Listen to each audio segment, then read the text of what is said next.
नहमदुहु व नस्तईनुहु व नस्तगफिरुह व नऊज़ु बिल्लाहि मिन शुरूरि अनफुसिना व मिन सय्यिआति अमालिना मन यहदिहिल्लाहु फला मुदिल्ल लहु व मन युद्लिल फला हादिय लहु व अशहदु अन ला इलाहा इल्लल्लाहु वहदहु ला शरीका लहु व अशहदु अन्ना मुहम्मदन अब्दुहु व रसूलुहु सल्लल्लाहु तआला अलैहि व अला आलिहि व सहबिहि व सल्लम तस्लीमन कसीरा। या अय्युहल्लज़ीना आमनुत्तक़ुल्लाह हक़्क़ तुक़ातिहि व ला तमूतुन्ना इल्ला व अंतुम मुस्लिमून।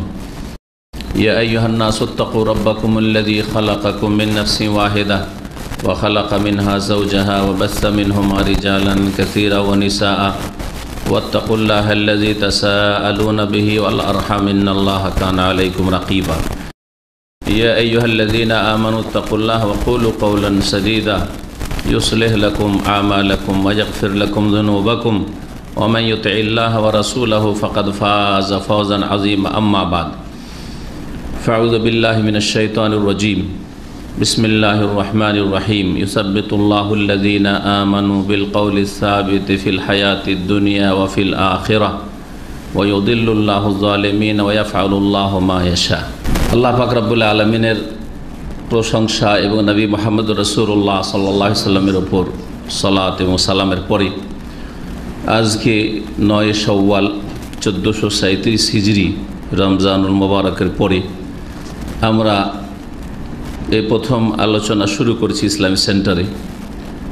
আল্লাহ পাক রব্বুল আলামিন যেন কোরআন সুন্নাহর কথা বলার তৌফিক দান করেন এবং কোরআন সুন্নাহ মোতাবেক ওহী মোতাবেক প্রত্যেক মুসলিম ভাই বোনকে জীবন গড়ার তৌফিক দান করেন। আল্লাহ পাক রব্বুল আলামিন আমাদেরকে যে হেদায়েত দান করেছেন হেদায়েতের উপর যেন কায়েম রাখেন, হেদায়েতের পরে বক্র পথে যেন আমাদেরকে পরিচালিত না করেন। রব্বানা লা তুযিগ কুলুবানা বা'দা ইয হাদাইতানা ওয়া হাব লানা মিন লাদুনকা রাহমাতান ইন্নাকা আনতাল ওয়াহ্হাব। আর এই দোয়াগুলি আমাদের মন্ত্রের মতো যেন না হয়, আকীদার সাথে হয়, দৃঢ় বিশ্বাসের সাথে হয়, আর আমলে যেন হয়। আল্লাহ পাক যেন আমাদের তৌফিক দান করেন। রমজানুল মুবারকে মুসলিম উম্মত, ব্যক্তি হোক, পরিবার হোক, সমাজ হোক, অধিকাংশ মুসলিম তারা নেকির কাজ করেছে ইল্লা মাশাআল্লাহ। যারা আসলে হয়তো মুসলিম নয়, জাতিতে মুসলিম হলেও মুনাফিক, কপট, অথবা তারা দিন থেকে এত বেশি সরে গেছে যে তারা ঈমান নিজের ভঙ্গ করে ফেলেছে, এই রকম লোকেরাই হয়তো হতভাগা যারা রমজান মাসেও এগিয়ে আসেনি।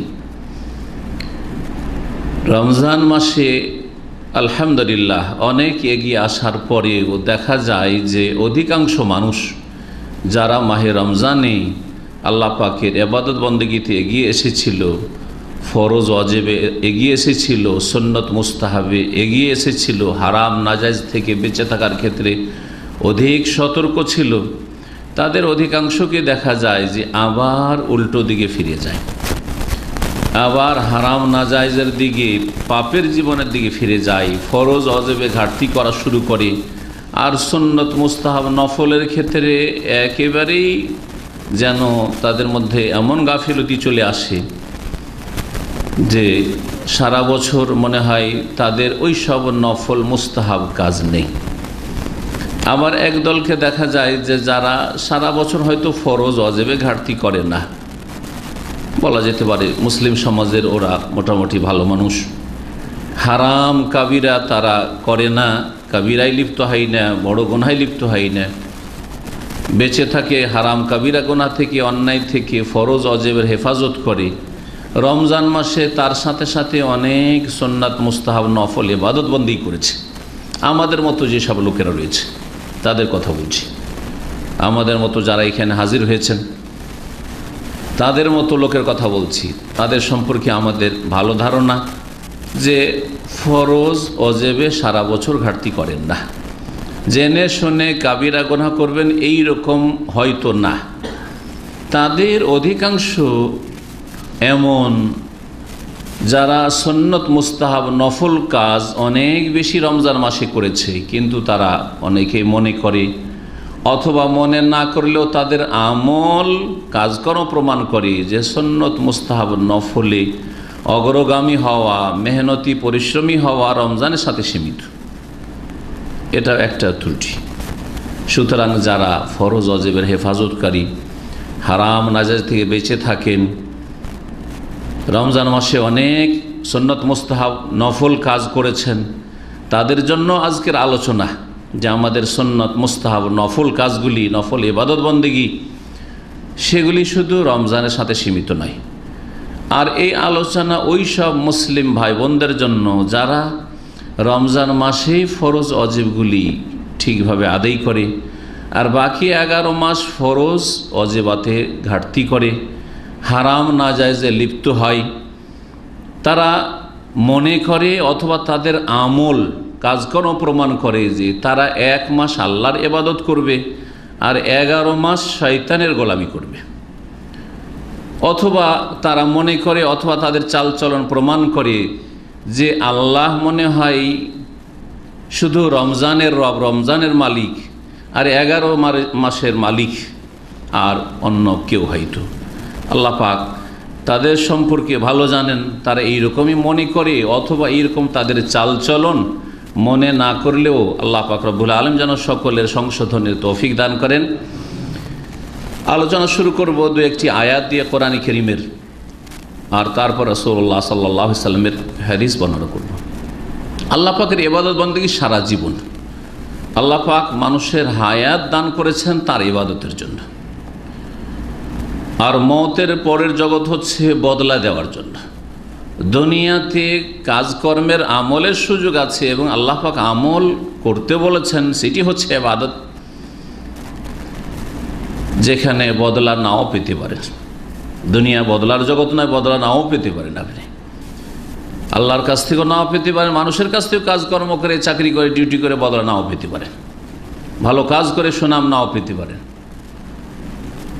অপরাধের শাস্তি নাও পেতে পারেন দুনিয়াতে, আল্লাহর কাছ থেকেও নাও পেতে পারেন, মানুষের কাছ থেকে অপরাধের শাস্তি পানিশমেন্ট নাও পেতে পারেন। দুনিয়া বদলার জগৎ নয়, সুতরাং ভালো মানুষও অনেক সময় বদলা পায় না, আর অসৎ মানুষও দুনিয়ায় শাস্তি পায় না। আর আখেরাত পরকাল হচ্ছে বদলা প্রতিদান জগৎ, ইয়মুদ্দিন, ইয়মুল জাযা, প্রতিদান জগৎ। এই বদলার জগতে সেখানে সৎকর্মশীল ভালো মানুষরা তাদের উত্তম বদলা পাবে, আর অসৎ লোক পাপী তারা সেখানেও তাদের উচিত শাস্তি পাবে। সেটা হচ্ছে বদলার জগৎ, কিন্তু সেখানে আমলের কোনো সুযোগ নেই, সেটি আমলের জগৎ নয়। দুনিয়া হচ্ছে দারুল আমাল, কর্মক্ষেত্র, আর আখেরাত হচ্ছে দারুল জাযা, বদলার ক্ষেত্র। এই বিষয়টিকে বুঝে নিয়ে আমাদের আল্লাহ পাক যতদিন হায়াত দান করেছে ততদিন আমলের ক্ষেত্রে, কর্মের ক্ষেত্রে পরিশ্রমী হইতে হবে। দিনের ক্ষেত্রে যেমন তেমন দুনিয়ার ক্ষেত্রেও আল্লাহ পাক বৈধ দুনিয়া উপার্জনের নির্দেশ দান করেছেন, আল্লাহ পাক রব্বুল আলামিন উৎসাহিত করেছেন। সুতরাং দিন দুনিয়ার যে কোনো ভালো কাজের ক্ষেত্রে আমাদের হায়াতের প্রত্যেকটি মুহূর্তকে লাগাবার চেষ্টা করতে হবে, যাতে করে বদলার জগতে আমাদেরকে লজ্জিত না হইতে হয়, লাঞ্ছিত না হইতে হয়, আযাব শাস্তির সম্মুখীন না হইতে হয়।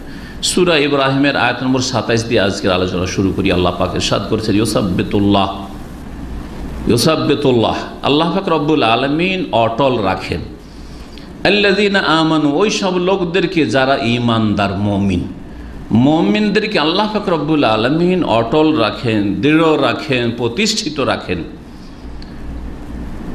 ফিল হায়াতিদ দুনিয়া বিল কওলি সাবিতি, তার দৃঢ় বাণীর দ্বারা, তার দৃঢ় বাণীর দ্বারা অটল রাখেন, প্রতিষ্ঠিত রাখেন, কায়েম রাখেন। ফিল হায়াতিদ দুনিয়া, পার্থিব জগতে। আল্লাহ পাক রব্বুল আলামিন এই আয়াতে কি বলতে চেয়েছেন এটি বোঝার বিষয়। শুধু তরজমা পড়লে কাজ হবে না, আপনি বুঝেন। আল্লাহ পাক বলছেন মুমিনদেরকে আল্লাহ পাক অটলতা দান করেন, মুমিনদেরকে আল্লাহ সাবিত রাখেন, মুমিনদেরকে আল্লাহ দৃঢ়তা দান করেন, মুমিনদেরকে আল্লাহ প্রতিষ্ঠিত রাখেন। মুমিন যারা তাদেরকে, তাহলে মুমিন ঈমানের সার্টিফিকেট যাদেরকে আল্লাহ দিচ্ছেন তাদেরকে আল্লাহ অটলতা দান করেন। ঈমানের সার্টিফিকেট যার আছে, ফিল হায়াতিদ দুনিয়া, দুনিয়াতেও, এই পার্থিব জগতেও। ওয়ায়ুদিল্লুল্লাহু জালিমিন, পক্ষান্তরে জালেমদেরকে আল্লাহ পথভ্রষ্ট করেন। গোমরাহ করে দেন, রাস্তা হারা করে দেন। জালেমদেরকে আল্লাহ পাক গোমরাহ পথভ্রষ্ট করে দেন। তাহলে আল্লাহ পাক মানব জাতিকে দুই ভাগে বিভক্ত করেছেন এই আয়াতে। এক দল হচ্ছে মুমিনুন, ইমানদার লোকেরা, আর আরেক দল হচ্ছে জালেমুন, জালেম লোকেরা। সে জালেম বড় জালেম কাফের, বড় মুশরিক, বড় মুনাফিক হইতে পারে। আবার মুসলিম সমাজের যে কোনো পাপই হচ্ছে জালেম, কারণ যে কোনো গুনাহকে, যে কোনো পাপকে জুলুম বলা হয়েছে কোরআনে কারীম এবং রাসূলুল্লাহ সাল্লাল্লাহু আলাইহি সাল্লামের হাদিসের ভাষায়। সুতরাং আল্লাহ পাক মানুষকে দুই ভাগে ভাগ করেছেন এই আয়াতে। ইউসাব্বিতুল্লাহুল্লাযীনা আমানু বিল কওলি সাবিত ফিল হায়াতিদ দুনিয়া, মুমিনদেরকে আল্লাহ দৃঢ়তা দান করেন, প্রতিষ্ঠিত রাখেন, কায়েম রাখেন, অটল রাখেন দুনিয়াতে। দুনিয়ার কথা আল্লাহ বলছেন, আখিরাতের কথা পরে বলছি, আয়াতের শেষে রয়েছে। আর এক দল হচ্ছে জালিম, ওয়ায়ুদিল্লুল্লাহু জালিমিন, আর জালেমদেরকে আল্লাহ পাক রব্বুল আলামিন কি করেন? জালেমদেরকে আল্লাহ পাক রব্বুল আলামিন পথভ্রষ্ট করেন। এই দুই দলে ভাগ করেছেন আল্লাহ পাক রব্বুল। মুমিনদেরকে যে অটলতা দান করবেন বা করেন, এটা ইউসাব্বিতুল্লাহুল্লাযীনা আমানু বিল কওলিস সাবিত ফিল হায়াতিদ দুনিয়া ওয়া ফিল আখিরাহ। আল্লাহ পাক দুনিয়ারও কথা বলেছেন, আখিরাতের কথা বলেছেন। আখিরাতে অর্থাৎ মওতের পরে, মওতের পর থেকে শুরু করে বা মওতের মুহূর্ত থেকে শুরু করে, যখন থেকে মওত হয়ে গেল তখন থেকে শুরু করে জান্নাত জাহান্নাম পর্যন্ত, এটি হচ্ছে আখিরাত। এ বিষয়ে এই আয়াতের তাফসীর সম্পর্কে মুফাসসিরিনগণ বলেছেন যে এই আয়াত কবরের নিয়ামত বা আযাব সম্পর্কে নাযিল হয়েছে। কিন্তু শুধু কবরের আযাব আর নিয়ামতের সাথে সীমিত করার কোনো প্রয়োজন কিন্তু আল্লাহ পাক কারণ বলেছেন আখিরাত, বলেছেন আখিরাত মওত থেকে শুরু করে, যাতে কবরের অবস্থাটাও শামিল, আর তারপরে জান্নাতে যাওয়া পর্যন্ত বা জাহান্নামে পৌঁছা পর্যন্ত দুটো অবস্থাকে শামিল এই আয়াত। তো এই আয়াত আখিরাত সম্পর্কে বলতে গিয়ে বলবো প্রথম যে আল্লাহ পাক অটল রাখেন মুমিনদেরকে আখিরাতে, অর্থাৎ মওতের সময় গুমরাহি থেকে আল্লাহ পাক বাঁচান, ভালো অবস্থায় মত দান করেন।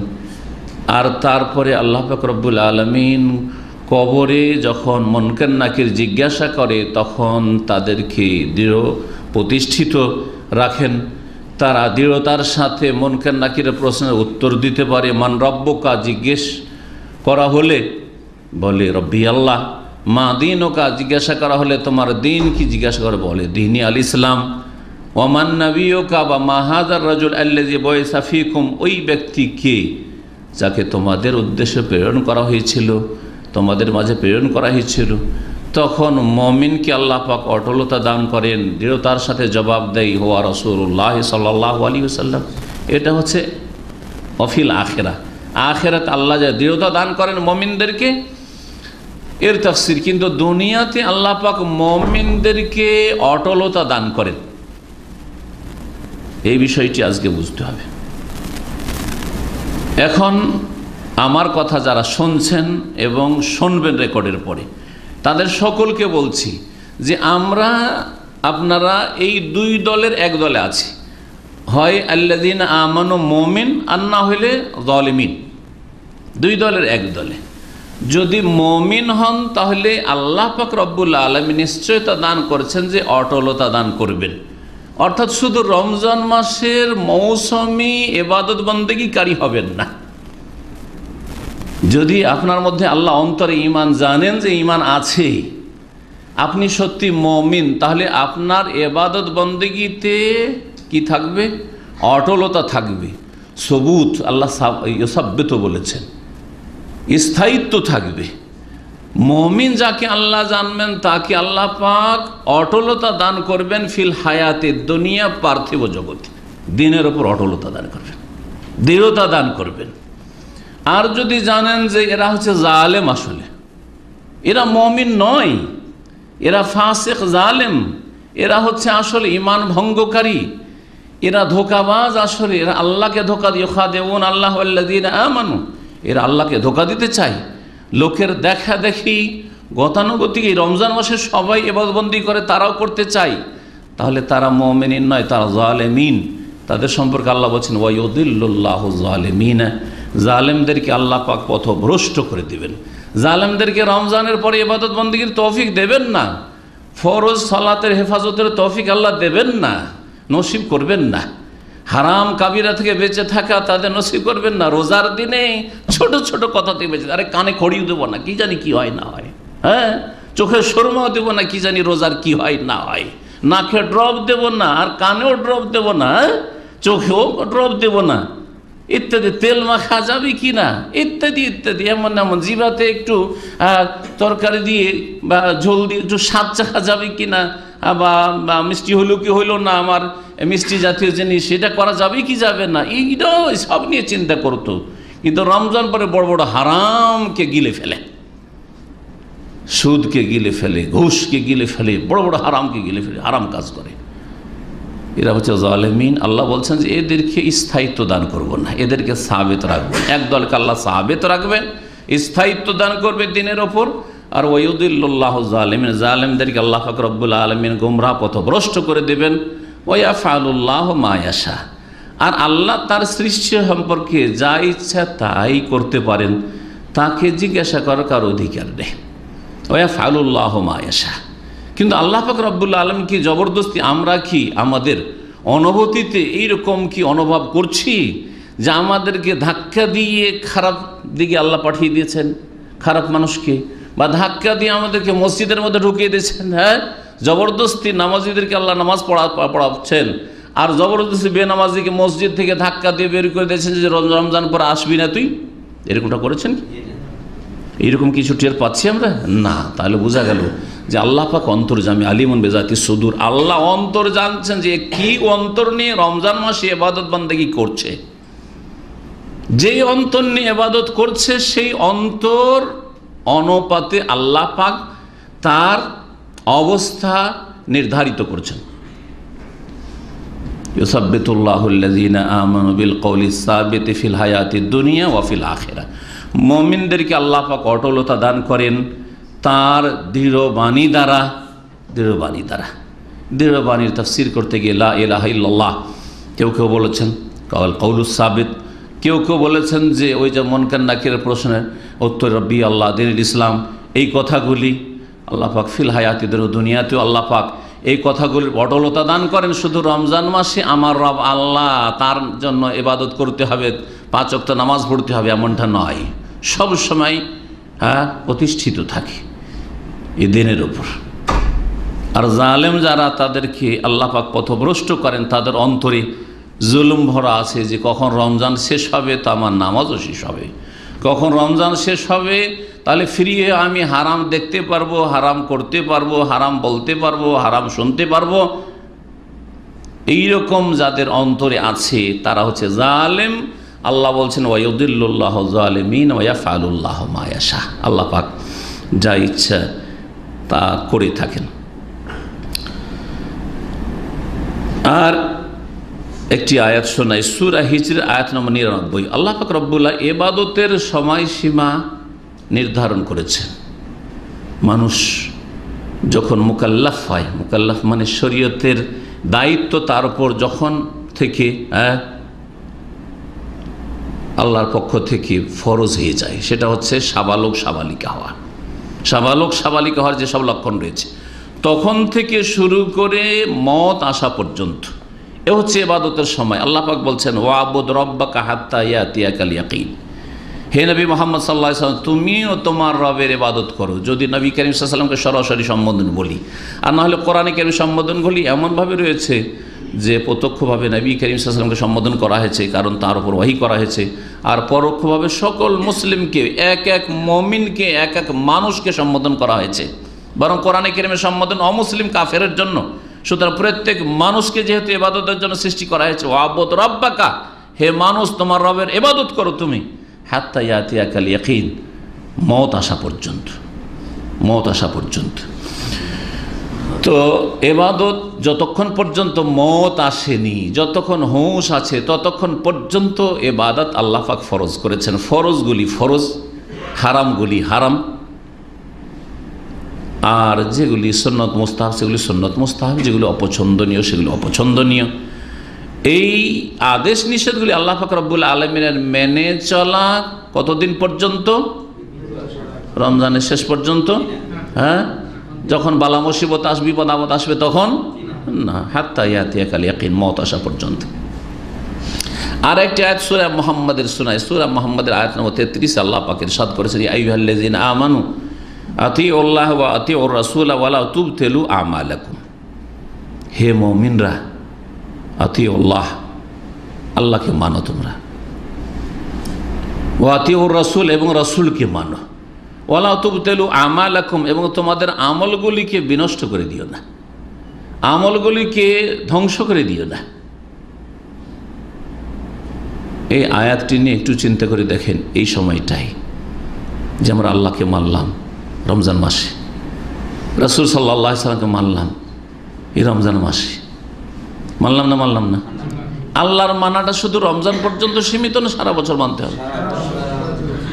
এই আতিউ শব্দটি, আনুগত্য করো, মানো, এই কথাটি যেমন আল্লাহ সম্পর্কে ব্যবহৃত হয়েছে কোরআনে কারিমে, হ্যাঁ, বা রাসূলের হাদিসে, যেমন ব্যবহৃত হয়েছে রাসূল সাল্লাল্লাহু আলাইহি সাল্লাম সম্পর্কে, তেমন ব্যবহৃত হয়েছে নেত্রী স্থানীয় ব্যক্তি সম্পর্কে। সে দুনিয়ার নেতৃত্ব হোক অথবা দিনের নেতৃত্ব হোক, আলেম ওলামা আইম্মাই কেরাম হোক, কোনো একজনের শুধু না, যেটা দিয়ে তকলিদ বুঝাবেন যে একজন ইমামকে মেনে মজাব মানা ফরজ হয়ে গেল, এটা ভুল ব্যাখ্যা। হ্যাঁ, আলেমদেরকে মানা ছাড়া দিন জানা সম্ভব নয়, এই জন্য তারা ধর্মীয় নেতৃত্ব আর দুনিয়ার নেতৃত্ব, শাসক ছাড়া কোনোদিন শান্তি কায়েম হতে পারে, নিরাপত্তা কায়েম হতে পারে না। সুতরাং শাসকের আনুগত্য করতে হবে বৈধ ক্ষেত্রে, আলেমদের আনুগত্য বৈধ ক্ষেত্রে করতে হবে, অবৈধ ক্ষেত্রে নয়। আর আল্লাহ এবং রাসূল সাল্লাল্লাহু আলাইহি সাল্লামের আনুগত্য করতে হবে সমস্ত ক্ষেত্রে, কারণ তারা অবৈধ কোনো বা এমন কোনো অবিচারের কথা আল্লাহ পাক বা তার রাসূল সাল্লাল্লাহু আলাইহি সাল্লাম নির্দেশ দেননি। মানুষের ক্ষেত্রে সম্ভব, বাপ মায়ের ক্ষেত্রে সম্ভব, আলেমের ক্ষেত্রে সম্ভব, দুনিয়ার নেতা সম্পর্কে সম্ভব যে জুলম অত্যাচার নির্দেশ দিতে পারে, অবিচার নির্দেশ দিতে পারে, হারাম নাজায়েজের নির্দেশ দিতে পারে। সেই জন্য সেই ক্ষেত্রে বৈধ ক্ষেত্রে আনুগত্য, ইন্নামাত তাআতু ফিল মারুফ, আনুগত্য শুধু বৈধ কাজের ক্ষেত্রে, ভালো কাজের ক্ষেত্রে, অসৎ কথা কাজের ক্ষেত্রে নয়। এই তাআত শব্দটি, আনুগত্য শব্দটি ব্যবহৃত হয়েছে মাতা পিতা সম্পর্কে। তাহলে এই বিষয়টি বুঝুন, কোন একজন ছেলে যদি তার বাবাকে শুধু রমজান মাসে মানে, তার মাকে খুব মানে রমজান মাসে, আর 11 মাস বাপ মাকে মানে না, ভালো ছেলে নাকি সে? সৎ ছেলে না অসৎ ছেলে? জান্নাতি ছেলে না জাহান্নামী ছেলে? জাহান্নামী ছেলে। 11 মাস বাপ মাকে মানে না, 1 মাস শুধু বাপ মাকে মানে, খুব শ্রদ্ধা করে। বিদেশে মানে, সৌদি আরবে থাকে, সৌদি আরব খুব মানে, কিন্তু দেশে গিয়ে মানে না, দেশে গিয়ে মানে না। যখন বাপের ঘরে ছিল তখন মানতো, কিন্তু বাপের ঘর থেকে যখন হাত পা হয়ে গেছে, একটু বড় হয়ে গেছে, আর বিদেশে পড়ার জন্য মালয়েশিয়া পাঠিয়ে দিয়েছে অথবা অস্ট্রেলিয়া পাঠিয়ে, আজকাল যেমন পাঠাচ্ছে অধিকাংশ লোকেরা, ইউরোপ আমেরিকা পাঠিয়ে, তখন আর বাপ মাকে মানে না। তাহলে সৎ ছেলে না অসৎ ছেলে? অসৎ ছেলে, অসৎ ছেলে, তাই না? তাহলে মানার বিষয়টি সবসময় মানতে হবে। আতিউল্লাহ, আল্লাহকে মানো, রাসূলকে মানো। আর যদি আল্লাহ এবং রাসূলকে কখনো মানো কখনো না মানো, রমজান মাসে মানো অন্য সময় না মানো, তাহলে এতে আমলগুলি বিনষ্ট হয়ে যাবে। ওয়ালা তুবতিলু আমালাকুম, তোমাদের আমলগুলিকে নষ্ট করে দিও না। রমজানের পরে আল্লাহর নাফরমানি করা, বিশেষ করে সুন্নত নফলের ক্ষেত্রে বলছি না, আর মুস্তাহাব কাজের ক্ষেত্রে বলছি না, ফরজ অজেবে ঘাটতি করে দেওয়া বা হারাম কাবিরায় লিপ্ত হওয়া, বেপরোয়া হয়ে যা ইচ্ছা তাই করা, যা ইচ্ছা তাই বলা, স্বাধীন, নিজেকে স্বাধীন মনে করা যে আমি আল্লাহর দিন থেকে স্বাধীন। এখন রমজান মাস পর্যন্ত আল্লাহর দিনের গণ্ডিতে ছিল, এখন আল্লাহর দিন থেকে স্বাধীন, এইভাবে জীবনযাপন করা, এটি হচ্ছে রমজানের যত আমল করলো, ফরজ নফল সুন্নাত মুস্তাহাব, কত যে নেকির কাজ করলো, এগুলিকে বাতিল করে দেওয়া, এগুলিকে ধ্বংস করে দেওয়া। আল্লাহ বলছেন ওয়ালা তুবতিলু আমালাকুম, তোমাদের আমলগুলিকে ধ্বংস করে দিও না। এই কয়েকটি আয়াত, প্রত্যেকটি আয়াতে শিক্ষা রয়েছে। এই কয়েকটি আয়াত থেকে যে শিক্ষার কথা বললাম, এগুলিকে মনে রাখবেন। সুতরাং এমন মুসলিম হবেন না যে এত মেহনত পরিশ্রম করলেন, কিন্তু শেষখানে সবগুলিকে কি করলেন? ধ্বংস করে দিলেন, ধ্বংস করে দিলেন। ওলামারা বলছেন, কোনো এক মানুষ যদি একটা বিল্ডিং তৈরি করে, কত মেহনত পরিশ্রম করে বিল্ডিং তৈরি করলো, তৈরি করার পরে তারপরে চোরমার করে গুড়িয়ে দিলাম। তোকে কত নির্বোধ বলবেন, কত বেকুফ বলবেন, কত বোকা বলবেন, যেই ভাষায় বলেন না কেন, বলবেন না বলবেন না?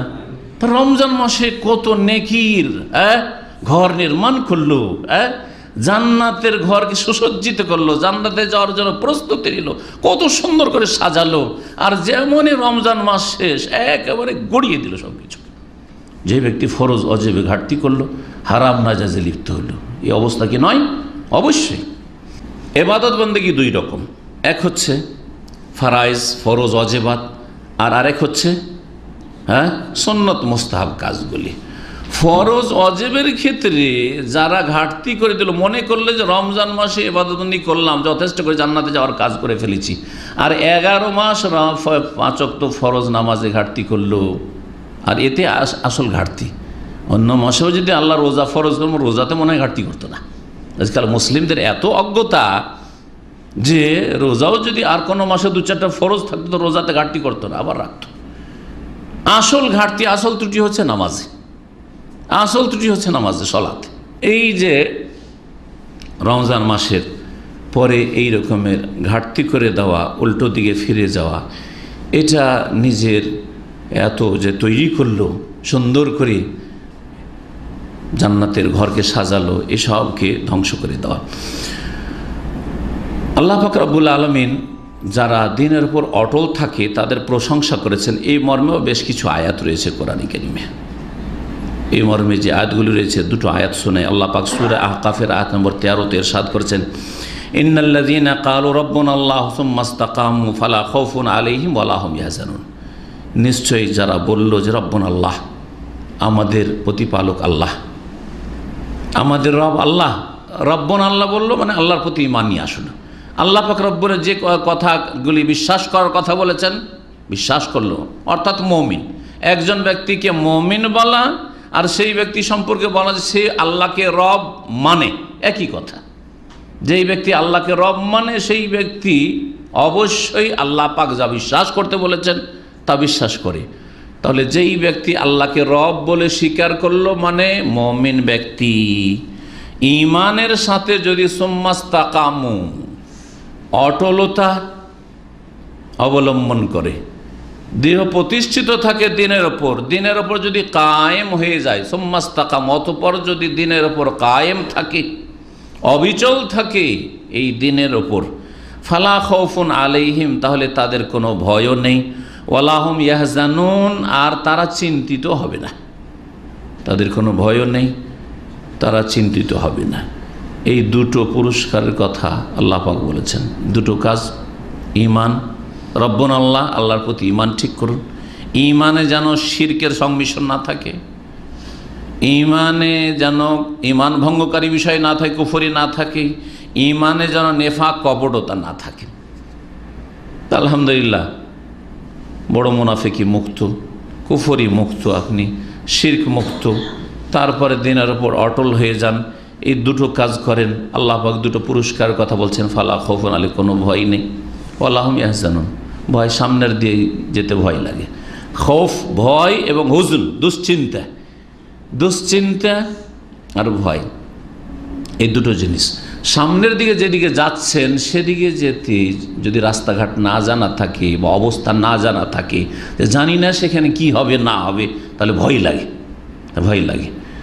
আর পিছনে যা ছুটে যাচ্ছে অথচ সেগুলি প্রিয় আপনার, ব্যক্তিগত বস্তু হোক, সেগুলি সম্পর্কে যদি আপনার টেনশন থাকে যে ওগুলোর কি হবে, ওদের কি হবে, তো ওতে কি হয়, চিন্তা বাড়ে, দুশ্চিন্তা হয়, আর মানুষ এই দুটো নিয়ে পরেশান হয়ে যায়। যখন আপনি বিদেশে চাকরি করার জন্য আসেন আর বিবাহিত মানুষ স্ত্রী ছেড়ে আসছেন, ছেলে মেয়ে ছেড়ে আসছেন, তখন সামনে নতুন দেশে যাচ্ছেন, নতুন মালিকের কাছে যাচ্ছেন, ভয় লাগে, কি জানি কি হয় না হয়, কি হয় না, ভয় লাগে। আর পিছনে যে স্ত্রী ছেলে মেয়ে ছেড়ে আসছেন, টাকা পয়সা জমি জায়গা বাড়ি ঘর ছেড়ে আসছেন ইত্যাদি, ওগুলো নিয়ে চিন্তা লাগে যে কী হবে কী হবে। এই দুটোই মানুষের পেরেশানির কারণ। আল্লাহ বলছেন যে যারা মুমিন হয়ে দিনের ওপর অটল থাকবে, সুম্মাস্তাকামু, তাদের ভয়ও নেই, সামনেও কোনো চিন্তা নেই, আর পিছন গেলেও চিন্তার কোনো প্রশ্ন ওঠে না। সামনে যেদিকে যাচ্ছেন মওতের পরে, কোন দিকে যাচ্ছেন? হিসাব, জবাবদিহিতা, হ্যাঁ, জান্নাত না হয় জাহান্নাম, হ্যাঁ, কোনো ভয় নেই, কোনো ভয় নেই, ভয় করিও না। পেছনে ছেড়ে যাচ্ছেন স্ত্রী, বিধবা, ছেলেমেয়েরা ইয়েতিম, হ্যাঁ, বাড়িঘর, টাকা পয়সা কত কার কাছ থেকে পাওনা দাম পড়ে আছে, কি হবে না হবে, আল্লাহু ইয়াহজানুন, কোনো চিন্তা নেই।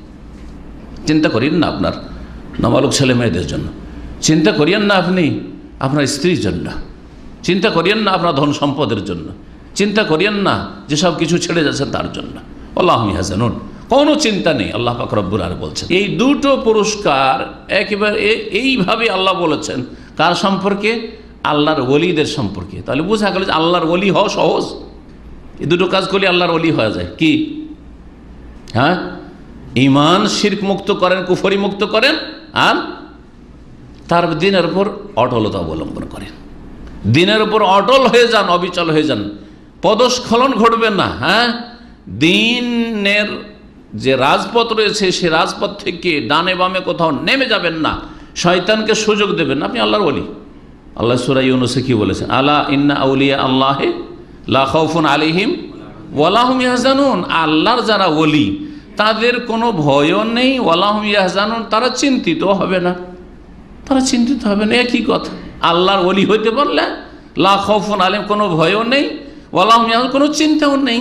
তারা কারা? এখানেও দুটো গুণ বলেছেন, আল্লাযীনা আমানু, যারা মুমিন, এখানে রব্বুনা আল্লাহ বলা হয়েছে, এখানে বলছে মুমিন, ওয়া কানু ইয়াত্তাকুন, আর যারা আল্লাহর অসন্তুষ্টির কাজ থেকে আল্লাহর ভয় বেঁচে থাকে, যারা তাকওয়া অর্জন করে। তাকওয়ার কথা, ঈমান এবং তাকওয়ার কথা বলা হয়েছে। এখানে বলা হয়েছে রব্বুনা আল্লাহ বলল ঈমান, এবং তার সাথে সাথে ইস্তেকামার কথা বলা হয়েছে, অটলতার কথা বলা হয়েছে। আল্লাহ পাক যেন বুঝার তৌফিক দান করেন, আমল করার তৌফিক দান করেন, আল্লাহ পাক দিনের উপর যেন ইস্তেকামা, অটলতা দান করেন। এই ছিল সূরা আহকাফের কথা। ইস্তেকামা কেমন করে হবে এই বিষয়টি বলবো, যদি ভুলে যায় মনে করিয়ে দেবেন। আর একটি আয়াত রয়েছে সূরা ফুসসিলাত। সূরা ফুসসিলাতের অপর নাম আমাদের দেশের মুসহাফে, কিন্তু এই ফুসসিলাত পাওয়া যায় না, সেই জন্য হ্যাঁ সুবিধার জন্য বলি কি, সূরা হামিম আস-সাজদা। আয়াত নম্বর 30 আল্লাহ পাক ইরশাদ করেছে, ইন্নাল্লাযীনা ক্বালু রাব্বুনাল্লাহু সুম্মা ইসতাকামু তাতানাজ্জালু আলাইহিমুল মালায়েকাতু আল্লা তাখাফু ওয়া লা তাহজানু ওয়া আবশিরু বিল জান্নাতিল্লাতী কুনতুম তুআদুন। তারপরে আরেকটি আয়াত রয়েছে, কথা লম্বা রয়েছে, সংক্ষেপে বলি। আল্লাহ বলছেন যারা বলল রব্বুনাল্লাহ, ঈমান ঠিক হয়ে গেল, রব্বুনাল্লাহ, সুম্মা ইসতাকামু, তারপরে অটল হয়ে গেল দিনের উপর, তাতানাজ্জালু আলাইহিমুল মালায়েকা, তাদের কাছে আল্লাহর মালায়েকা ফেরেশতারা নেমে আসবেন, ফেরেশতারা নেমে আসবেন। মুফাসসিরিনগণ বলছেন ইনদাল মওত, মওতের সময় সান্ত্বনা দেওয়ার জন্য, শুধু মওতের সময় নয়, তারপরে কবরেও তাকে সান্ত্বনা দেওয়া হবে। বিচার দিবসে যখন পুনরুত্থিত হবে, ইয়াউমুল বাস, পুনরুত্থানের দিনে, সেই দিনও ফেরেশতা নেমে আসবে। সব সময় ফেরেশতারা সাথে থাকবে, উৎসাহিত করবে, যাতে করে কোনো ভয় না হয়, কোনো চিন্তা না হয়। তারা এসে কি বলবে? আল্লাহ তাখাফু ওয়ালা তাহজানু, ভয় করিও না, চিন্তা করিও না। আগের আয়াতে কি ছিল সূরা আকাফে? ফালা খাউফুন, ভয় নেই, দুশ্চিন্তা নেই, ঠিক না? এখানেও বলা হচ্ছে, অতিরিক্ত বলে ফেরেশতারা নেমে এসে বলবে আল্লাহ তাখাফু ওয়ালা তাহজানু, ভয় করিও না, চিন্তা করিও না। আরও বলবেন ফেরেশতারা ওয়া আবশিরু বিল জান্নাহ, সে জান্নাতের সুসংবাদ গ্রহণ করো, আল্লাতী কুনতুম তুআদুন, যার তোমাদের সাথে প্রতিশ্রুতি করা হয়েছে, ওয়াদা করা হয়েছে। আরও বলবেন ফেরেশতারা নাহনু আউলিয়াউকুম ফিল হায়াতিদ দুনিয়া, আমরা পৃথিবীতে, দুনিয়াতেও তোমাদের বন্ধু ছিলাম। তাহলে ফেরেশতারা আমাদের বন্ধু, কোরআনে কারীম প্রমাণ করে। হ্যাঁ, যদি কুফরি শক্তি, মুনাফিক শক্তি, আল্লাহর দুশমন, রাসূল সাল্লাল্লাহু আলাইহি ওয়াসাল্লামের দুশমন, মুমিনদের দুশমন মনে করে যে তাদের সমর্থক আছে, তাদের পেছনে শক্তি আছে, তার চাইতে অনেক বেশি শক্তি আমাদের পেছনে আছে। আল্লাহ প্রদত্ত শক্তি, আল্লাহ পাক রব্বুল আলামিনের শক্তির সাথে সাথে ফেরেশতাগণ নাহনু আউলিয়াউকুম ফিল হায়াতিদ দুনিয়া, আমরা হচ্ছে তোমাদের পৃষ্ঠপোষক। আউলিয়া মানে বন্ধু, আউলিয়া মানে পৃষ্ঠপোষক, আউলিয়া মানে অভিভাবক। ফিল হায়াতিদ দুনিয়া, দুনিয়াতেও, শুধু আখেরাতের ওই ধারের কথা নয়, ধারের কথা। অনেকেই তো মনে করেন যে দিন পালন করা আর নামাজ রোজা করা, ইবাদতবন্দি করা সব ধারের কাজ, ধার নয়। আমি কখনো ধার মনে করি না। দিন ইসলাম পালন করলে দুনিয়াও সুন্দর হয়, আখেরাতও সুন্দর হয়। কোনো ব্যক্তি দিন পালন করে দুনিয়ার ক্ষেত্রে ক্ষতিগ্রস্ত হয়ে গেছে, এটা হইতে পারে না, অসম্ভব কথা, হতেই পারে না। এটা দুনিয়াও সুন্দর হবে, দিনও সুন্দর হবে। নাহনু আউলিয়াউকুম ফিল হায়াতিদ দুনিয়া ওয়া ফিল আখিরাহ, ফেরেশতারা বলবেন আমরা তোমাদের বন্ধু, আমরা তোমাদের পৃষ্ঠপোষক, আমরা তোমাদের অভিভাবক, দুনিয়াতেও পার্থিব জগতে, অফিল আখিরাহ আর পরকালে কোনো সময় চিন্তা নেই। ওয়ালাকুম ফিহা মা তাশতাহি আনফুসুকুম, আর তোমাদের যা মন চাই তোমাদের জন্য রয়েছে, তোমাদের ইচ্ছা মতো তোমরা পাবে। ওয়ালাকুম ফিহা মা তাদাউন, যা তোমরা তলব করবে তা তোমাদের জন্য রয়েছে। নজুলাম মিন গাফুরির রহিম, বড় মার্জনাকারী, বড় দয়ালুর পক্ষ থেকে তোমাদের আতিথ্যের ব্যবস্থা রয়েছে। মেহমান হবেন জান্নাতি মোমেন মোমেনাত, যারা আল্লাহর দিনের উপর অটলতা অবলম্বন করেছে, ঈমানের সাথে সাথে দিনের উপর কায়েম থেকেছে, এবং মেজবান হবেন স্বয়ং আল্লাহ রাব্বুল আলামিন, যিনি গফুরুর রহিম। এই ইস্তেকামা সম্পর্কে, দিনের ওপর অটলতা সম্পর্কে একটি হাদিস সুফিয়ান বিন আবদুল্লাহ সাকাফি রাদিয়াল্লাহু তাআলা আনহু বর্ণনা করেছেন। তিনি বলছেন, কুলতু ইয়া রাসূলুল্লাহ, আমি একবার বললাম, হে আল্লাহ রাসূল সাল্লাল্লাহু আলাইহি সাল্লাম, কুল্লি ফিল ইসলামে কওলান, আমাকে আমার ইসলামী জীবনে, ইসলামের ক্ষেত্রে একটি কথা বলেন। একটি কথা চাই, বেশি কথা মনে রাখতে পারবো না। সে লেখাপড়াও জানে না, সেই যুগের লোক লেখাপড়াও জানতো না, আর সাধারণ মানুষ ছিল, হয়তো নতুন মুসলিম হয়েছে। বলেন, ইয়া রাসূলুল্লাহ, ইসলামে অনেক কথা মনে রাখতে পারবেন, একটি কথা বলেন, সংক্ষিপ্ত কথা বলেন।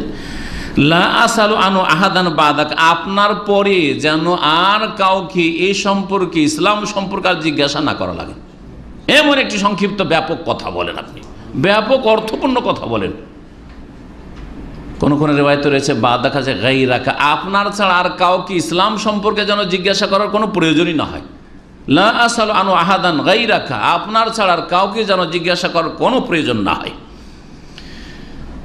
নবী করিম সাল্লাল্লাহু আলাইহি ওয়াসাল্লাম বললেন, কুল আমানতু বিল্লাহ, বলো আমি আল্লাহর প্রতি ঈমান নিয়ে এসেছি, আল্লাহর প্রতি বিশ্বাস স্থাপন করেছি। সবচেয়ে বড় ভালো আমল হচ্ছে আল্লাহর প্রতি ঈমান, আল্লাহর প্রতি বিশ্বাস, পরকালের প্রতি বিশ্বাস, রাসূল সাল্লাল্লাহু আলাইহি ওয়াসাল্লামের প্রতি বিশ্বাস, কোরআনে কারীমের প্রতি বিশ্বাস, যেসব বিশ্বাসের বিষয়, তাকদীরের প্রতি বিশ্বাস, যতগুলি বিশ্বাস ঈমানিয়াত রয়েছে, ঈমানের বিষয় রয়েছে, সেগুলি বিশ্বাস করা হচ্ছে অন্তরের আমল। আর আল্লাহ মানুষের বাহ্যিক আমলের আগে অন্তরের আমল দেখেন আপনার কতটা বিশ্বাস আছে, কতটা বিশ্বাস আছে। কুল আমানতু বিল্লাহ, বলো আল্লাহর প্রতি ঈমান নিয়ে এসে বিশ্বাস স্থাপন করেছি। ফাস্তাকিম, তারপরে তুমি অটল হয়ে যাও, তারপর দৃঢ়ভাবে কায়েম হয়ে যাও তুমি। ফাস্তাকিম, অটলতা অবলম্বন করো। সহিহ মুসলিমের হাদিস। এখন এই দিনের উপর অটলতা কেমন করে হবে? কিভাবে আপনি একজন দিনের উপর প্রতিষ্ঠিত মুসলিম, দিনের উপর কায়েম অবিচল মুসলিম, আল্লাহর দিনের উপর আপনি অবিচল রয়েছেন জান্নাতের পথে, জান্নাতের পথে চলতে গিয়ে ডানে বামে কোনো দিকে ভ্রুক্ষেপ করেন না আপনি, আর কখনো আপনার পদস্খলন হয় না, এইরকম যদি মুসলিম হইতে হয় তাহলে আপনার মধ্যে কি গুণ লাগবে? প্রথম যেটি লাগবে সেটা হচ্ছে দিনের জ্ঞান লাগবে, এলম লাগবে। প্রথম কাজ হচ্ছে এলম। এই জন্য আল্লাহ কোরআনে কারীমে শুরু করেছেন ইকরা দিয়ে, পড়াশোনা দিয়ে, এলমের কথা দিয়ে, কলম দিয়ে আল্লাহ শুরু করেছেন কোরআনে কারীম। সূরা ইকরা বিসমি রাব্বিকাল্লাযী খালাক, যে 5টি আয়াত নাযিল হয়েছে, এই কথাগুলি এই জন্য রয়েছে। দিন সম্পর্কে, দিনের ওপর অটল হওয়ার জন্য আপনাকে জ্ঞান অর্জন করতে হবে। আপনি যদি কোনো কথা দুনিয়ার ক্ষেত্রে বলেন যে আমি যে এই বিষয়টা আছেন, এই বিষয়ের উপর অটল, তাহলে বিষয়টা আপনাকে জানতে হবে, বিষয় সম্পর্কে আপনার নলেজ থাকতে হবে, সম্যক জ্ঞান থাকতে হবে যে আমি যে এই কাজের উপর অটল, তো কোন কাজটা সেটা, সেই কাজটা কি জানতে হবে নাকি। না জেনে কোনো পাগলতে কথা বলে না যে ভাই আমি এ বিষয়ে অটল। বলছে কি বিষয়? বলছে তা তো জানি না। এমন লোক পাবেন নাকি? বলছে আমি এই বিষয়ে ভাই অটল। কিসের ওপর অটল? বলছে তা বুঝি না ভাই, আমাকে বলতে বলা হয়েছে বলছি। তা আজকাল মুসলিমদের মন্ত্রের ধর্মটা ঠিক ওই রকমই, দিন সম্পর্কে কোনো জ্ঞান নাই। তো কি ভাই আপনি? বলছে মুসলিম। ইসলাম কাকে বলবো তা তো জানি না, ইসলামের কয়টা পিলার তা তো জানি না, ইমানের কয়টা খুঁটি তা তো জানি না, হ্যাঁ কিছু জানে না, দিন সম্পর্কে কিছু জানে, বলছে আমি মুসলিম। ঠিক ওই রকমই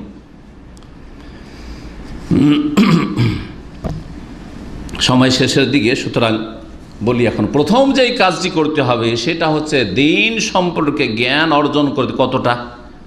আলেম হইতে হবে না আল্লামা হইতে হবে? হ্যাঁ, কোনোটাই হইতে হবে না। দিনের আলেমও হওয়া জরুরি নয়, এটা ফার্জে কিফায়া, অল্প কিছু লোক হলেই চলে। আপনার বাড়ি থেকে 5টা ছেলে থাকলে একটা যদি করাইতে পারেন, এটা অনেক ভালোই কাজ করলেন, কম করেননি আপনি। যে আপনার বাড়িতে অন্তত একটা আলো জ্বলছে, আলো নেওয়ার জন্য বাইরে যাওয়া লাগবে না, কমপক্ষে এতটা করার চেষ্টা করেন।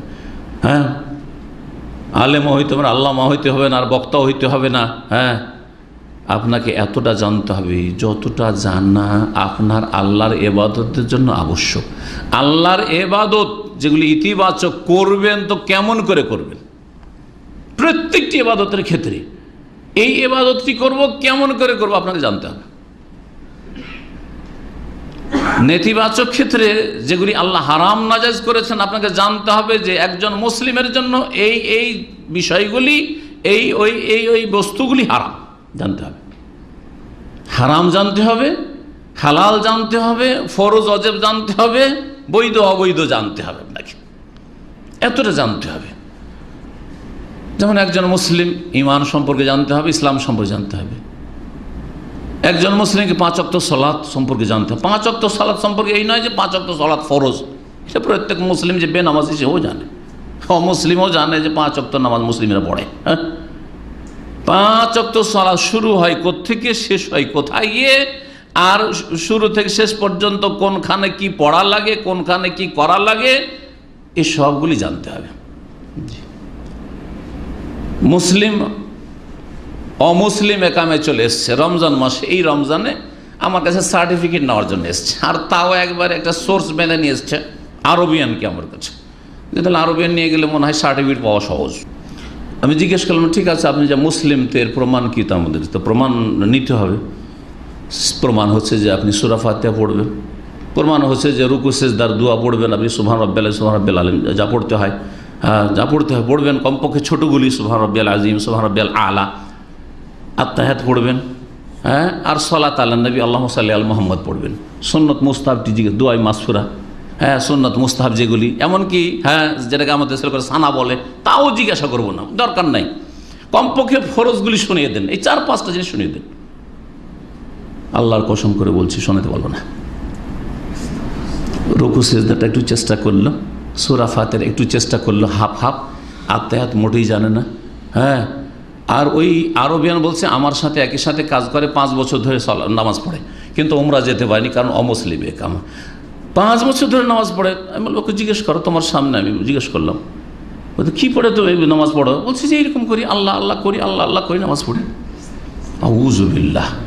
তাহলে ইস্তেকামা হইল, 5 ওয়াক্ত নামাজ পড়ে ধরেন, আর 5 বছর ধরে নামাজ পড়ে, এবার সারা জীবন নামাজ পড়ে, কিন্তু সে আত্তাহিয়াতও জানে না, সালাত আলান নবীও জানে না, সূরা ফাতিহা ঠিক করে পড়তে পারে না, তারপরে 5টা-7টা সূরাও মুখস্থ নেই, আর রুকু সিজদার তাসবিহও মুখস্থ নেই। বলেন যে এর ইস্তেকামা কোথায়, দিনের অটলতা কোথায়? তাহলে প্রথম কাজ হচ্ছে আল্লাহর দিন সম্পর্কে এতটা জানা, যা দিয়ে আল্লাহ পাকের আদেশ নিষেধগুলি পালন করতে পারবেন। রমজান মাস আসলে আপনাকে রোজা সিয়াম সম্পর্কে জানতে হবে। সিয়ামের অবস্থা কি করণীয়, কি বর্জনীয়, কিসে নষ্ট হয়, কিসে দুর্বল হয়, সিয়াম কোথা থেকে শুরু হয়, রোজা কোথা থেকে শুরু হয়, কোথায় গিয়ে শেষ হয়, কখন শেষ হয়, জানতে হবে না? ফরজ এটা হচ্ছে আপনার ইস্তেকামা। যাকাত দিবেন, যাকাতের মাসলা জানতে হবে আপনাকে। হজ করতে যাবেন, হজের মাসলা জানতে হবে না? ভাই আমার সাথে থাকবে, হামলাতে শেখ থাকবে, হুজুর থাকবে, হ্যাঁ আমার সাথে বন্ধু বান্ধব যাচ্ছে, ওদের সাথে উমরা করে চলে আসবো। আপনার অটলতা নেই এই উমরা করিও হজ করিও, তাহলে প্রথম কাজ হচ্ছে ইলম হাসিল করতে হবে। ইলম হাসিল করা ফরজ। প্রিয় মুহাম্মদ রাসূলুল্লাহ সাল্লাল্লাহু আলাইহি ওয়াসাল্লামের সুনানে তিরমিজির হাদিস, তালাবুল ইলমি ফারিদাতুন আলা কুল্লি মুসলিম। দিন সম্পর্কে জ্ঞান অর্জন করা প্রত্যেক মুসলিমের জন্য ফরজ। দুনিয়া সম্পর্কে জ্ঞান অর্জন করা ফরজে কিফায়া। মুসলিম উম্মাতে কিছু ডাক্তার হইতে হবে, চিকিৎসক হইতে হবে। মুসলিম উম্মাতে প্রত্যেক সাবজেক্টের কিছু অভিজ্ঞ পণ্ডিত হইতে হবে, যাতে করে মুসলিম জাতি নিজের পায়ে দাঁড়াতে পারে। দুনিয়ার ক্ষেত্রে আখেরাতের কিছু এগিয়ে দিবেন এইসব দিয়ে, তারপরে ফরজে কিফায়া। এই হচ্ছে দ্বীন ইসলাম। আপনার মেডিকেল দিয়ে, আপনার ইঞ্জিনিয়ারিং দিয়ে, আপনার দুনিয়ার শিক্ষা দিয়ে আখেরাতের কিছুই হবে না। এই দুনিয়ার কয়েক বছর, 60 বছরের জন্য উম্মাতে মুসলিমার ওপর ফরজে কিফায়া। তাহলে এই কয়েকটা বছরের জন্য বেঁচে থাকতে হবে, সেই জন্য যদি ফরজে কিফায়া হয়, তাহলে যার দ্বারা দুনিয়া আখিরাত দুটোই সুন্দর হবে, সেই এলেম হাসিল করা, দিনের এলেম হাসিল করা কত গুরুত্বপূর্ণ ফরজ, যেটা অধিকাংশ মুসলিমরা নিজেরাও শিখে না, নিজের ছেলে মেয়েদেরকেও শিখাই না। হ্যাঁ, ফ্রিতে কোথাও পেলেও শেখাতে চায় না, ফ্রিতে পেলেও শেখাতে চায় না কোরআনে কারীম, আর পয়সা দিয়ে প্রত্যেক সাবজেক্টটা টিউশন পড়াচ্ছে। যারা স্কুল কলেজে পড়াচ্ছে তাদের খবর নিয়ে দেখেন, আগে যখন ছোটোকালে প্রথম দিকে এই নলেজগুলো ছিল না, ভাবতাম আজকে থেকে 20 বছর 25 বছর আগে, যে মনে হয় যে একটা ছাত্র শুধু টিউশন পড়ে এক টিচারের কাছে, আর প্রত্যেক সাবজেক্টের টিউশন আলাদা, বায়োলজির টিউশন আলাদা, আর তারপরে আপনার ম্যাথের টিউশন আলাদা, আর তারপরে ভূগোল জিওগ্রাফিয়ার আলাদা, এই প্রত্যেক সাবজেক্টের টিউশন আলাদা আলাদা। দুনিয়ার কত গুরুত্ব দিয়ে থাকে, দিনের কোনো গুরুত্ব নেই। তারপরে শুধু নামাজটা পড়ে আর শুধু রোজাটা রেখে ইস্তেকামা হয়ে যাবে আর তারপরে জান্নাত পাওয়া যাবে, এত সহজ নয়। আগে এলম হাসিল করে দিনের উপর অটল হইতে হবে। সহি ইলমের মাধ্যমে সহি ঈমান হবে, সঠিক জ্ঞানের মাধ্যমে বিশুদ্ধ ঈমান হবে। দ্বিতীয় পদক্ষেপ হচ্ছে ইস্তেকামার জন্য, দিনের উপর অটলতার জন্য হচ্ছে ঈমান, আল্লাহর প্রতি ঈমান, আর তার সাথে সাথে যে ঈমানের যে খুঁটিগুলি স্তম্ভগুলি সেগুলিকে ঠিক করা। আগে তাহলে কি, আগে ঈমান না আগে এলেম? এলম। কারণ বলবেন যে আমি মমিন হয়েছি, মমিন মানে ভাই কি, বিশ্বাসী, তারা বলতেই পারলেন হয়তো বিশ্বাসী, কি বিশ্বাস করেন বলছে তা বুঝি না, চলবে? তাহলে বোঝা হলো ঈমানের আগে আপনাকে ঈমান সম্পর্কে এলম লাগবে। আমানতু বিল্লাহি ওয়া মালাইকাতিহি ওয়া কুতুবিহি ওয়া রুসুলিহি ওয়াল ইয়াউমিল আখিরি ওয়াল কদরি খাইরি ওয়া শাররি। তাহলে এগুলির ব্যাখ্যা বিশ্লেষণটা হচ্ছে এলম, এটা জানতে হবে আগে, তারপরে এলম হবে। আরে মন্ত্র আমি পড়তে পারি, আমি এই 6টা ঈমানের পিলার পড়তে পারি, আরবিতে বলতে পারি, যথেষ্ট না? কখনো যথেষ্ট নয়, কখনো যথেষ্ট। মন্ত্র হইলই, ইসলাম কোনো মন্ত্রের ধর্ম নাই। হিন্দুদের ধর্ম হচ্ছে মন্ত্রের ধর্ম, ইসলাম হচ্ছে বাস্তব জীবনের নাম। সুতরাং দ্বিতীয় পদক্ষেপ দিনের অটলতার হচ্ছে ঈমান, আর ঈমানের যে বিষয়গুলি রয়েছে, যেগুলি আল্লাহ এবং তার রাসূল সাল্লাল্লাহু আলাইহি ওয়াসাল্লাম বিশ্বাস করতে বলে সেগুলিকে বিশ্বাস করবেন, আর যেগুলি কি আল্লাহ এবং রাসূল সাল্লাল্লাহু আলাইহি ওয়াসাল্লাম বিশ্বাস করতে বলেননি, উদ্ভট কথা, খোরাফাত, ভিত্তিহীন, ওগুলো বিশ্বাস করবেন না, বিশ্বাস করবেন না। মুসলিম সমাজে উদ্ভট কথা বিশ্বাস করে আর সহি কথার বিশ্বাস নেই। আল্লাহ কোথায়? সর্বত্র বিরাজমান, আর আল্লাহ আরো সাজিমে বিশ্বাসী নেই। নবী নূরের পয়দা, উদ্ভট বিশ্বাস, সহি বিশ্বাস নেই। নবীর ছায়া ছিল না, ভিত্তিহীন, উদ্ভট। তাহলে এসব অনইসলামিক বিশ্বাস থাকবে আর ইসলামী বিশ্বাস থাকবে না, এই দিনের উপর অটল থাকা যায় না শুধু দাঁড়িয়ে রেখে আর নামাজ পড়ে। এই দ্বিতীয় পদক্ষেপ বললাম। তৃতীয় পদক্ষেপ হচ্ছে আমলের পদক্ষেপ।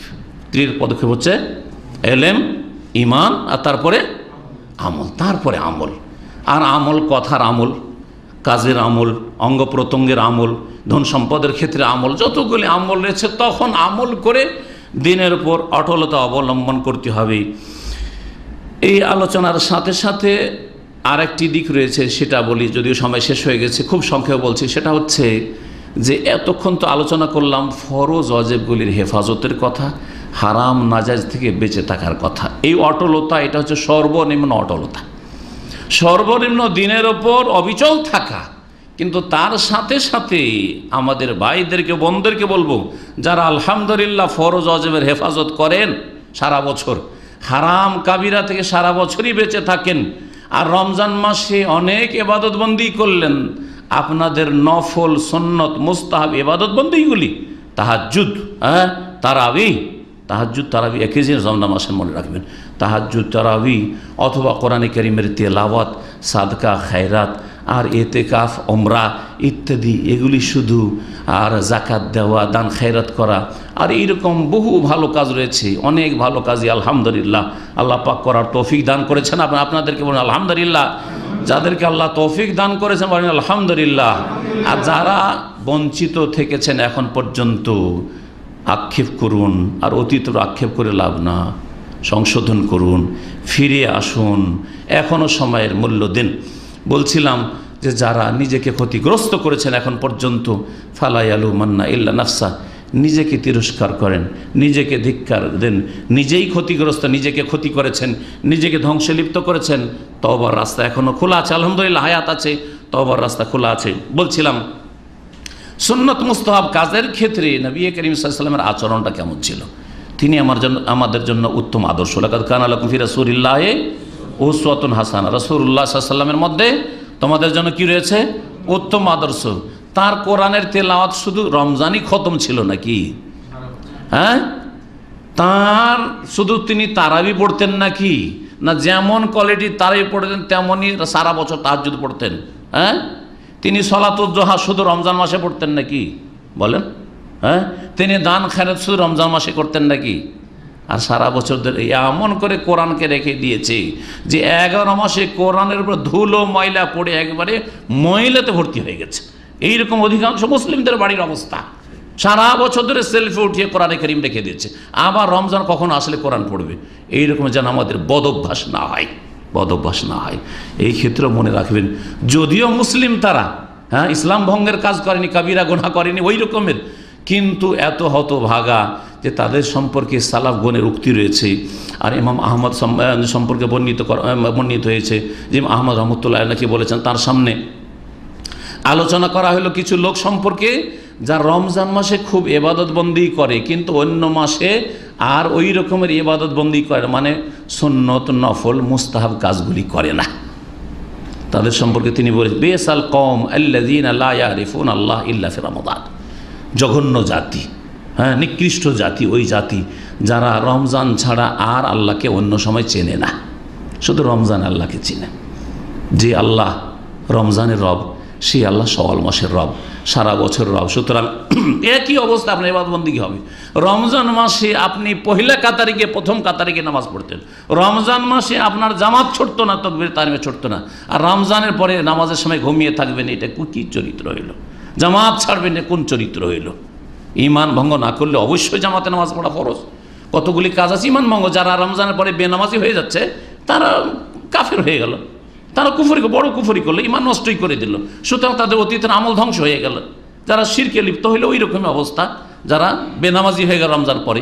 কিন্তু নামাজটা পড়ছেন, জামাত ঠিক করে রাখছেন না, আপনি জামাতে নামাজ পড়ছেন না, ফজরে মসজিদ যাচ্ছেন, রমজান মাসে তো সাহরিকে ফজরে গিয়েছেন, কিন্তু বাকি মাসগুলিতে ফজরে আর হাজির হন না, জামাতে হাজির হন না, একা একা নামাজ পড়ে নিচ্ছেন, আপনি কাবিরা গুনাহ করছেন। তাহলে একজন আপনি ফাসেক গুনাহগার মানুষ, কাবিরা গুনাহে লিপ্ত। এরা হচ্ছে নিকৃষ্ট জাতি, আল্লাযীনা লা ইয়ারিফুন আল্লাহ ইল্লা ফি রমাদান, যারা আল্লাহকে শুধু রমজান মাসে চেনে বা রমজান মাসে নফল ইবাদতবন্দি করে, রমজান মাসেই তারা তাহাজ্জুদ পড়ে। সারা বছর ধরে আপনার রাতে উঠে 2-4 রাকাত নামাজ পড়ার তৌফিক হয় না, অথচ দুনিয়ার ডিউটি সারা রাত লাগিয়ে দিলে ডিউটি করতে পারতেন। সারা বছর চলে গেল, দিনে সালাতুল জোহা পড়ার তৌফিক হয় না। সারা বছর চলে গেল, সুন্নত নফল রোজা রাখার তৌফিক হয় না, ছোটো দিনগুলো তো তৌফিক হয় না। সারা বছর চলে গেল আর দান খেরাত করলেন না, রমজান মাসে অনেক কিছু করলেন, এটা কেমন কথা হইল? এইরকম যাতে না হয়। প্রিয় মুহাম্মদ রাসূলুল্লাহ সাল্লাল্লাহু আলাইহি ওয়াসাল্লাম সম্পর্কে এই মর্মে অনেকগুলি হাদিস রয়েছে। বাচনিক হাদিস মানে নবী সাল্লাল্লাহু আলাইহি ওয়াসাল্লাম বলেছেন, কর্মগত হাদিস নবী সাল্লাল্লাহু আলাইহি ওয়াসাল্লাম এইরকম করেছেন এবং সাহাবায়ে কেরামরা নকল করেছেন, নবী সাল্লাল্লাহু আলাইহি ওয়াসাল্লাম এইরকম আমল তার ছিল। বলছেন মা আয়েশা রাদিয়াল্লাহু তাআলা আনহা যে আন্না রাসূলুল্লাহ সুইলা আইয়ুল আমালি আহাব্বু ইলাল্লাহ, রাসূলুল্লাহ সাল্লাল্লাহু আলাইহি ওয়াসাল্লামকে জিজ্ঞাসা করা হইল যে আল্লাহর নিকট কোন ধরনের আমল বেশি প্রিয়, আল্লাহ কোন আমলকে বেশি ভালোবাসেন? রমজান মাসে লম্বা লম্বা কিয়ামুল লাইল পড়লেন, তারাবি পড়লেন, আর সারা বছর আপনি একটি রাতেও 2-4 রাকাত নামাজ পড়া তৌফিক হলো না, এই আমলটা বেশি পছন্দ করেন?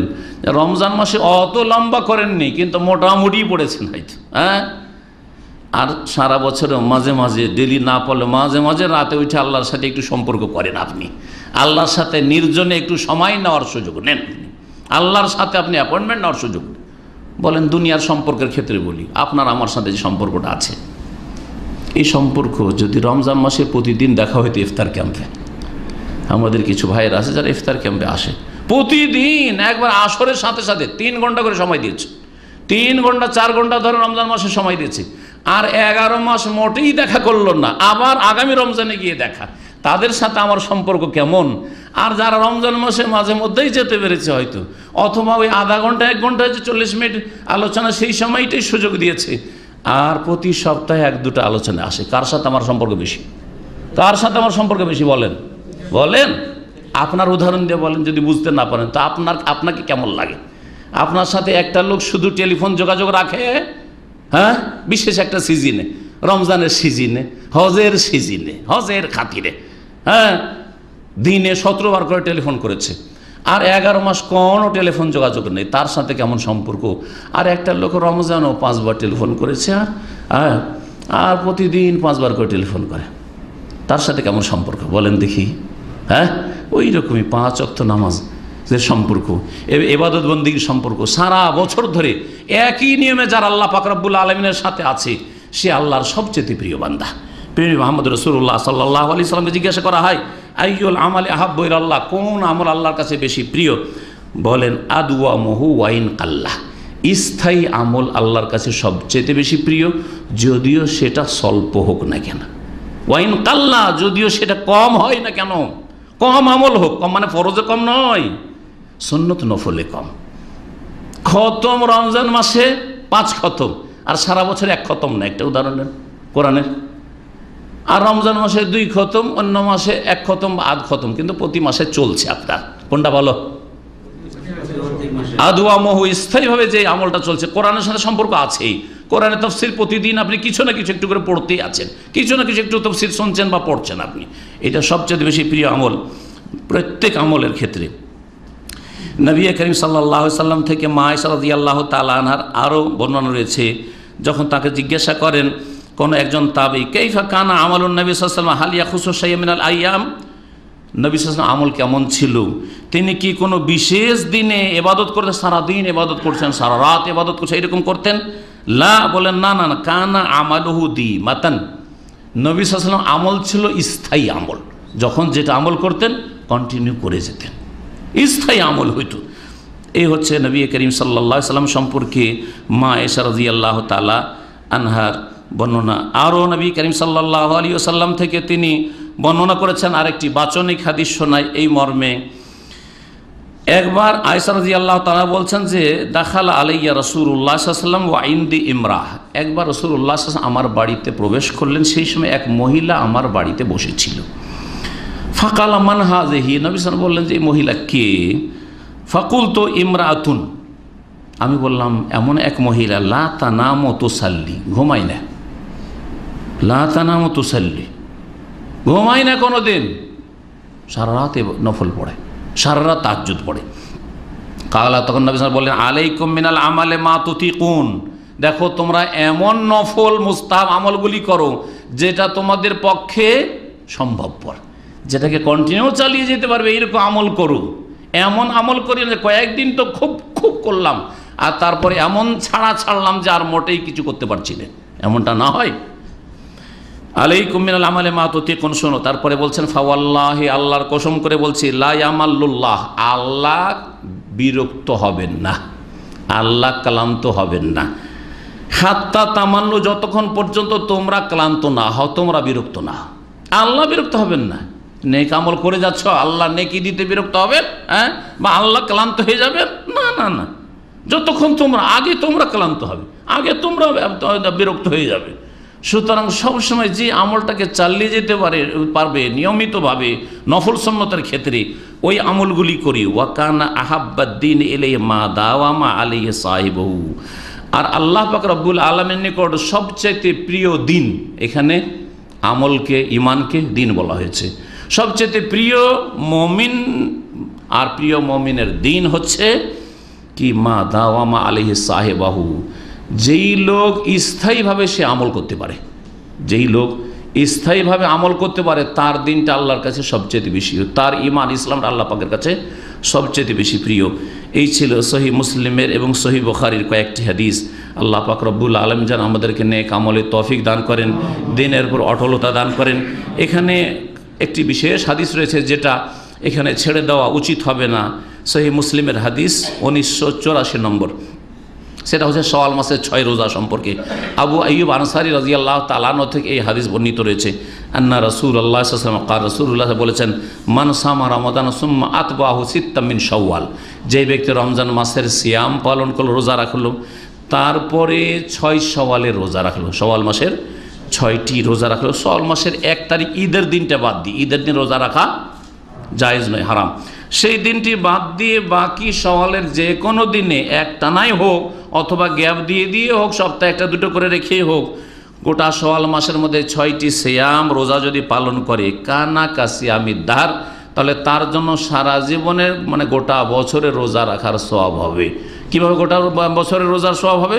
শুধু 6টি রোজা দিয়ে নয়, 30টি রোজা রাখলেন রমজান মাসে, আর 6টি রাখলেন সওয়ালে, কয়টি হইল? 36। 36কে 10 দিয়ে গুণ দিলে 360, 360 বছর হয়। তাহলে প্রতি বছর যদি রমজান মাসে 30 রাখেন আর 6টা অতিরিক্ত রাখেন, তাহলে যেন ওই বছরটার রোজা রাখার আপনি সওয়াব পেয়ে গেলেন। এইভাবে প্রতি বছরে যদি আপনার আমল থাকে, তাহলে সারা জীবন যেন আপনি কানা কাসিয়ামি দার, সারা জীবন আপনি রোজা রাখছেন যেন। এইরকমই আপনি 1 বছরে 2 বছরের নেকি পেতে চান, 1 বছরে 2 বছরের নেকি পেতে চান, যদি এইরকম করেন তাহলে কি করবেন? এই আমি বীজের মাসে 13, 14, 15 চাঁদের তারিখগুলি, এই 3টি দিনে রোজা রাখবেন। তাহলে সিয়াম ও সালাসাতা আইয়ামিন কুল্লি শাহর, প্রত্যেক মাসের 3টি রোজা রাখলে কানা সিয়ামুদ্দাহর, নবী সাল্লাল্লাহু আলাইহি ওয়াসাল্লাম বলছেন এটা হচ্ছে সারা জীবন রোজা রাখা, গোটা বছর রোজা রাখার মতো। হবে না? হবে না? এই রকমের সোমবার বৃহস্পতি কেউ যদি না পারেন, যে 13, 14, 15 একটা না পারলেন না আপনি, তো সোমবার একটা রাখেন, বৃহস্পতিবার একটা রাখেন, আবার আর একটা সোমবার বা বৃহস্পতিবারে, মাসে 3টা এইভাবে যদি রোজা রাখেন, তো 3 10 30 হবে না? 3 10 30 আপনি এই নেকিটা পেয়ে যাবেন। এইভাবে 3টি রোজা মাসে রেখে আপনি প্রতি মাসে গোটা মাসের সওয়াব পাবেন, গোটা বছরের আপনার নেকি হয়ে যাবে। এই হাদিসগুলি সহিহ বুখারীতে রয়েছে, সহিহ মুসলিমে রয়েছে। তাহাজ্জুদ সম্পর্কে একটু অগ্রগামী হন। তাহাজ্জুদ পড়া ভালো মানুষদের স্বভাব, তাহাজ্জুদ পড়া ভালো মানুষের স্বভাব। সুতরাং এই তাহাজ্জুদ সম্পর্কে যেন আমাদের গাফিলতি না থাকে, একটু আগে উঠে গেলেই হয়। একটু মনের ব্যাপার, আসলে ঈমান আপনার মজবুত করে যদি একটু মেহনতি পরিশ্রমী হয়ে যান, তাহলে কোনো সমস্যা নেই। সেই সময়ের যে নিদ্রা অন্য সময় পুরো করে নিতে পারবেন আপনি। যারা তাহাজ্জুদ পড়ে তারাও ঘুমায়, হ্যাঁ, কিন্তু আপনি লাগামহীন ঘুমাচ্ছেন, যার ফলে ইচ্ছা করলে হলো। আপনার ঈমানি জজবা নেই, আপনার ঈমানি অনুপ্রেরণা নেই, আপনার ঈমানে বল নেই, সেই জন্য এরকম অবস্থা। সারা জীবনটা চলে যাচ্ছে আল্লাহ রাব্বুল আলামিনের সাথে, যে একা একটু কথা বলার সুযোগ নেব, এই সুযোগ নিতে চাইছেন না। অথচ আল্লাহ আপনাকে ডাকছেন, আমাকে ডাকছেন যে আসো আমার কাছে চাও দেব, আসো আমার কাছে ক্ষমা চাও ক্ষমা করব, আসো কি প্রয়োজন আছে তোমার প্রয়োজন মিটাবো। হাদিস নেই কি সহিহ মুসলিমের হাদিস? আল্লাহ পাক রব্বুল আলামিন যেন বুঝার তৌফিক দান করেন, আল্লাহ পাক রব্বুল নেক আমলে যেন তৌফিক দান করেন, ফরজ অজেবের হেফাজতের তৌফিক দান করেন, হারাম নাজায়েজ থেকে বেঁচে থাকার তৌফিক দান করেন। আল্লাহ পাক সুন্নাত মুস্তাহাব বেশি বেশি যেন সব সময় আদায় করার তৌফিক দান করেন। আর আল্লাহ পাক মাকরুহাত, অপছন্দনীয় কথা কাজ থেকে আমাদেরকে বেঁচে থাকার তৌফিক দান করেন। সময়কে নেকির কাজে লাগাবার তৌফিক দান করেন। আমাদের সময় আল্লাহ পাক যেন বরকত দান করেন। আমাদের পরিবার পরিজন ধন সম্পদ সব কিছু আল্লাহ পাক যেন বরকত দান করেন। আল্লাহ যা আমাদেরকে রিজিক দান করে সব কিছু আল্লাহ পাক যেন বরকত দান করেন।